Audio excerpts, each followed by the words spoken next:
310 Cadet. So this is my 310 Cadet that, if you've seen my other 310 Cadet videos, I think I made a couple, I couldn't shoot it because I couldn't make ammo up. Yeah, I had a serious problem, or serious problems, which face pretty much everyone. If you're in Australia, I don't know what the story is anywhere else, but in Australia there is one company that makes bullets, projectiles, and that is the Hawkesbury River Bullet Company. I have seen another brand, it's lead cast, coated. I have seen another brand, but they actually source it from Hawkesbury, so one company makes the bullets. Proper 310 Cadet bullets. And then, as far as brass is concerned, that's fired, this is new. As far as brass is concerned, yeah, you can get it from, who is it? Bertram Brass in Victoria. Yes, they make brass, but it's not ideal. And I'll show you what the problem is. I won't show you, I'll tell you. The problem is, so these are the cartridges have a healed projectile, or at least they do make one that isn't healed, but that's no good as far as I'm concerned anyway. So I use the 128 grain, 128, yep, the 128 grain healed projectile. Now the heel measures 0.312 inches. The cartridge, so, well, that's a fired. So if you've got brand new brass using bullets that are 0.312 diameter, so you've got 0.312 that's got to go into 0.302. That's a 10,000ths discrepancy. So the heel of the projectile is 10,000ths bigger than the mouth, the internal of the brass. Let's go down a bit further, see if it's any different. Yeah, it reduces. See, the brass gets thicker. It thins at the top, and at the top it's 0.302, and then it thins. Oh, sorry, and then the brass thickens, and so you've got even less room to stick that heel in. So 10,000ths discrepancy. Now, that's way too much, you know. And what happens is that, where are they? The ones that I made, yeah. What happens is that you get a bulge. Like because with the I've got two sets of reloading dies. I've got the Lee, so Lee make a 310 Cadet die. Now with the Lee, all you've got is you've got a mouth expander, so it just flares. It just flares the mouth, right, like a trumpet. But you still got to shove that, you know, that bullet in there with a 10,000th tightness, and you get a bulge, and it's not an even bulge, okay? It's not an even bulge. It's lopsided to one side, which looks really bad, and it just looks wrong. In my opinion, it just looks wrong. Now, pardon me. Where is it? So this is, I screwed up. I got Super Simplex. If you're going to buy dies, if you're going to buy Simplex dies for the 310 Cadet, buy Simplex, not Super Simplex. Super Simplex has a, to use a Super Simplex, you've got to use an adapter, because that's the Simplex.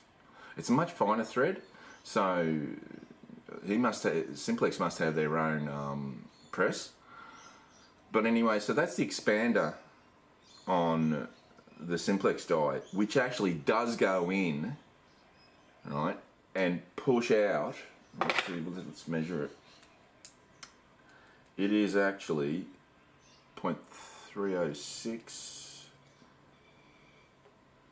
0.309, 310 reduces down to 306, 307, and it also flares the mouth, right?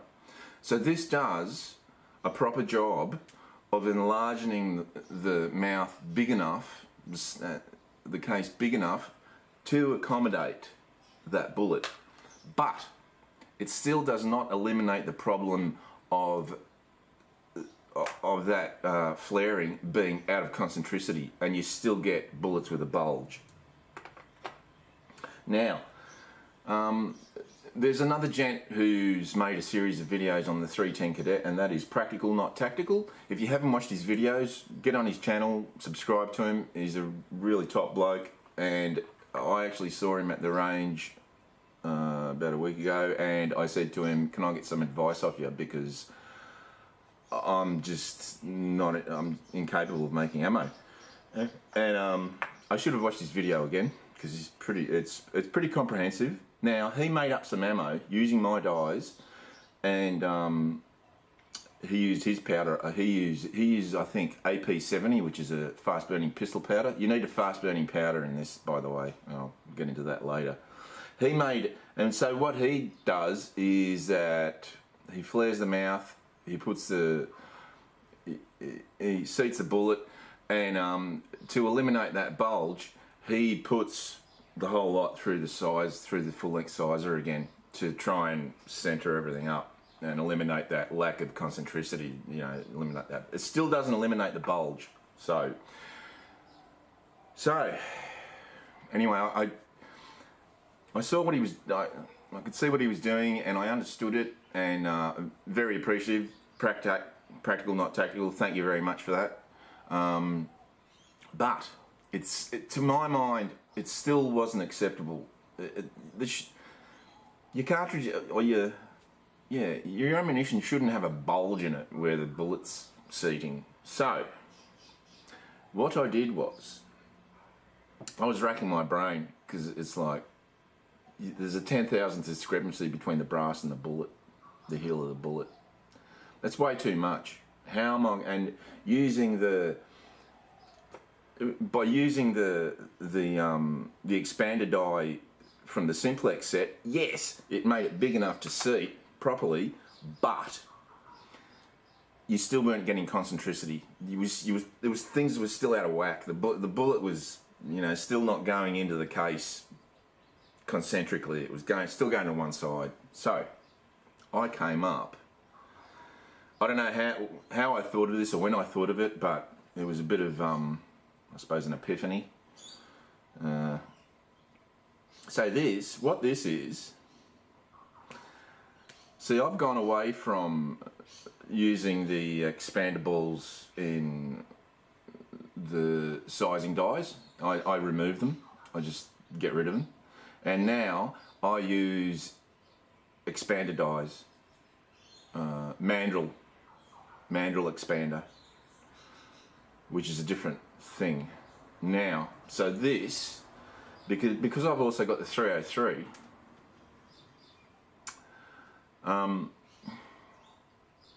because the caliber of the 303, or the bullets anyway, the projectiles, are either 311 or 312. This is a I think this is might be a 310. Well, let me have a look. So this is an expander mandrel for a 303 British, and it is 310. So this is a 310 expander, but if you probably can't see, but it's got a very long, narrow taper. All right, and I thought I might just give that a go. Put it in the die, got the brass, and guess what? Perfectly concentric. The reason being, it's got that very long, narrow taper to start with. So what I'm getting is brass that is going out to 310 to accommodate a bullet, a projectile that is 312. So there's a 2 thou difference. Now that is more realistic and how it should be, really, to my mind. So I'm expanding the brass, getting it expanded concentrically, which is the big sticking point with me, and there's only 2 thou difference. that's more like it. And I'm producing ammunition that does not have a bulge in it.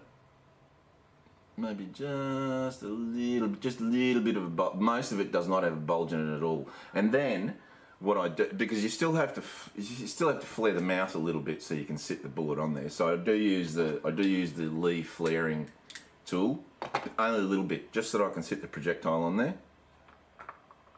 Then what I do is, using the Simplex full-length sizing die, I go over it just to crimp, because you've flared the mouth, so you have to crimp it. Okay. So this is the magic tool that changed things. This was the game changer. This is the 303 expander mandrel, 303 British expander mandrel.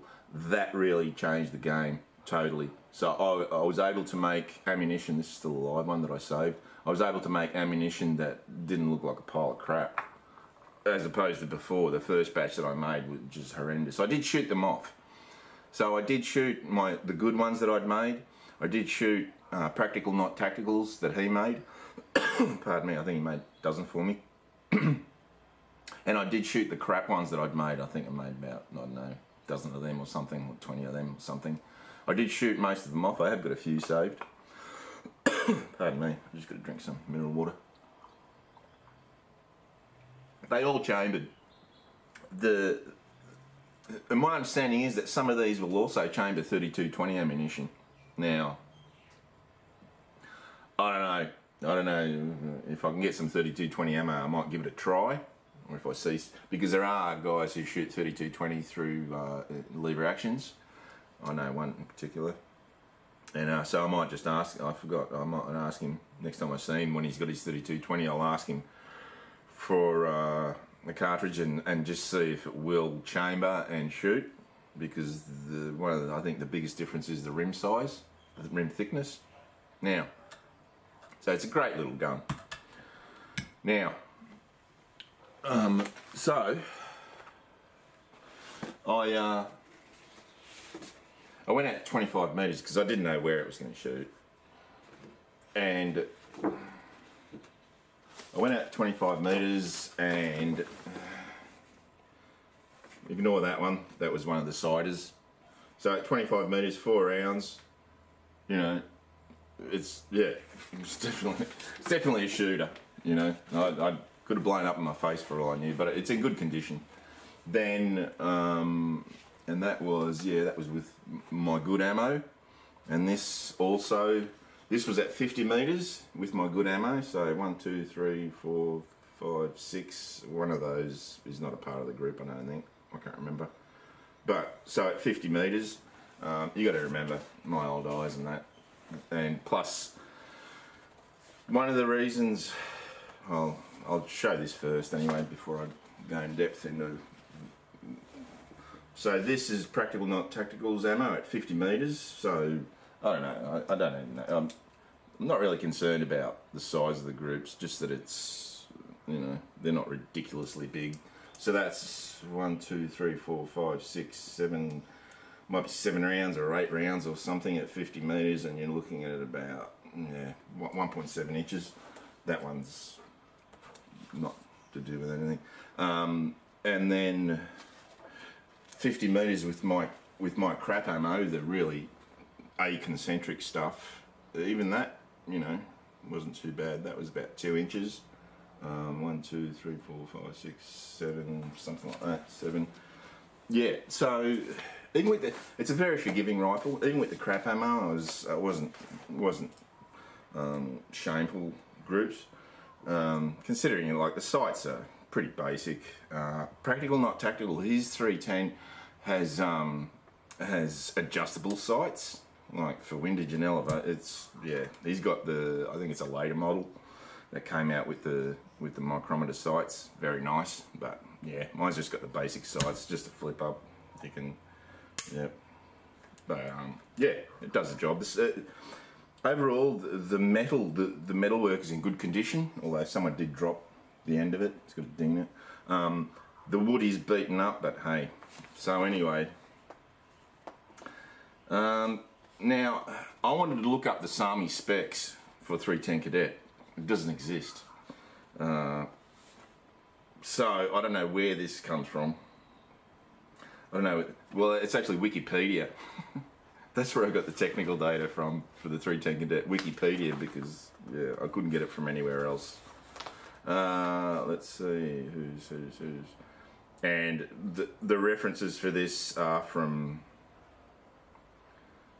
Cartridges of the World, Handloader's Manual of Cartridge Conversions, Miniature Caliber Rifles Research Site, rifleman.org.uk. Okay. Yeah. Yeah, so there's no mosquito. There's no SARMI specs, but according to this, pardon me, I've been working on mine sights and it ruins your throat. Now, according to this, the thickness of the rim should be 0.039. Let's have a look. So this is brand new Bertram brass, 0.039, 0.037, 0.037. So it's 0.002, 0.036. Oh no, it's 0.039. It's got a bevel on it. Yeah, so that's okay. The rim is okay. What diameter should it be? It should be 0.405 diameter. It's about 0.408 diameter, so it's a bit bigger. Not far off. Now, right at the bottom, the actual case should be 0.352. It's about 0.351, which is no, 0.352. So yeah, that's right. And at the top, it should be 0.324. It's 0.321. So it's a little bit small at the top. Okay, and it should be 1.595 overall length, 1.087. So, oh sorry, 1.125, 1.087. So it's about, yeah, it's about 50 thou short. But it is a bit thin it is a bit small at the top. What is that? It's supposed to be 0.324, and it's 0.3. It's about 0.320, which is, yeah, 4,000 smaller, which is obviously not helping with that size discrepancy between brass and ammo.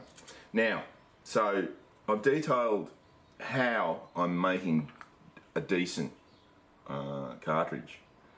Now, I've gotten rid of mostly gotten rid of the concentricity issue. But, next problem. Oh yeah, one bizarre thing is that in this, where is it? In this, it's got bullet diameter 0.323. Yeah. The bullet diameter of these is a point, oh yeah, 0.322, so yeah, okay, alright. Now, sorry, one of the issues is powder. Practical Not Tactical, I think he was using AP70, fast burning pistol powder.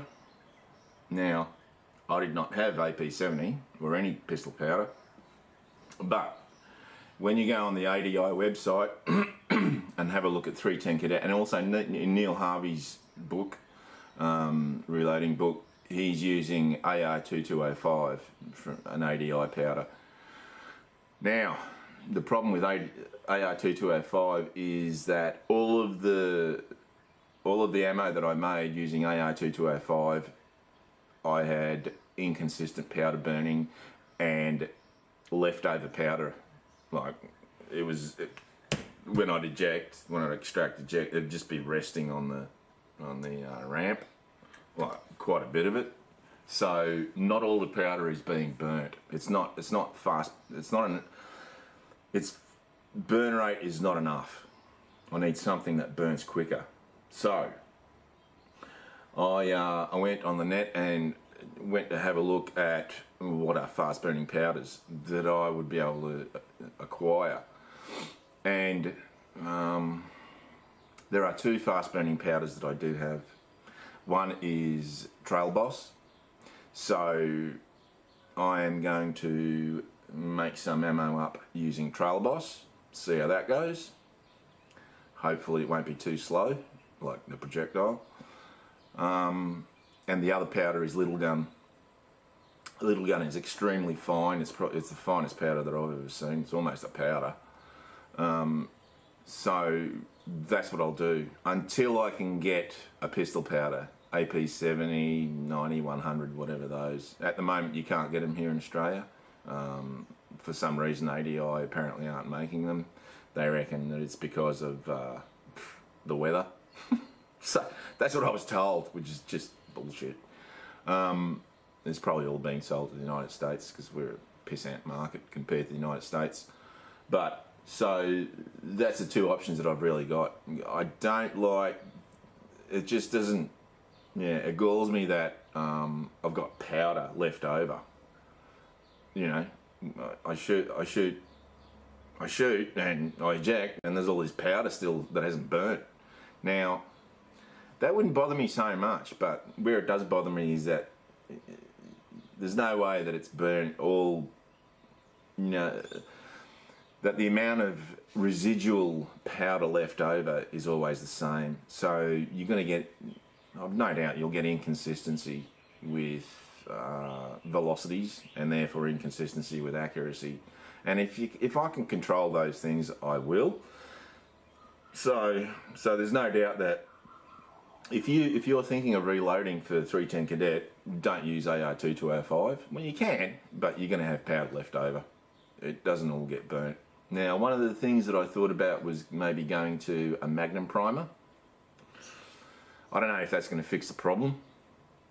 So what I actually might do is cook up some loads, say a grain less, with a Magnum primer with AR-2205, and I'll do that.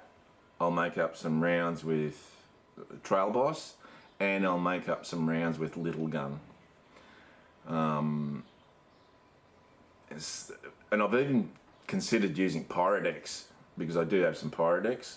Don't ask me why. So I'm just going to try everything and see how I go, because at the moment using AR-2205 just with standard primers is not cutting the mustard. It's just leaving too much unburnt powder over. So at least I've gotten the actual rounds to a point where they are, you know, everything is virtually concentric, very, very close to being almost perfectly concentric. Whereas before, that was not the case. It was, yeah, disgusting. So, I'll just go through the process that I told you again. I use Bertrand brass, I use Hawkesbury River Bullet Company 128 grain, the heeled bullets. I expand the case with the 303 British expander mandrel, K&M expander mandrel. I flare the mouth just a little bit so I can sit the bullet on there with the Lee expander die. I also seat just using the Lee. I seat using the Lee, and then I go over it with, I have to use it actually upside down because this, yeah, using the full length sizing die from the Simplex die set, and that's how I get ammunition that I would consider reasonable, good, or good. So that's the process that I use. It may not be the best, the optimal, but at the moment that's the only way that I can do it properly. I don't know how everyone else does it. If you get a better way of doing it, I mean, because there's really not a whole lot of video resource regarding 310 reloading. There's what's his 456 Sec or whatever he's called. He's an Aussie guy. He's a vet, and there's practical not tactical, and there's a couple other videos sort of, but definitely 4, 5, 6 sec really didn't work, didn't help me. Practical not tactical did, and it quite literally helped me. He made some ammo for me, in fact. So watch his video, because he explains how he does it, and that's pretty much how I followed. Or I follow his technique, but I also add the 303 British expander mandrel in the beginning, right at the start. So that's all I've got to report. I've got to experiment with powders, so I'll get back to you once I've done that and shot them off. But it's an accurate little gun, you know. It's a great little gun. It's in really good nick, good condition, you know. Yeah, the wood is beaten up, but hey, these guns were used by kids, you know. They would have been dropping them and God knows what. They would have just been thrown in the back of a truck or something or other when they were transporting them. Yeah, so that's all I've got to report, and I'll get back to you once I have experimented with the powders and worked out, you know, something that works a lot better than the AR2205 recipe.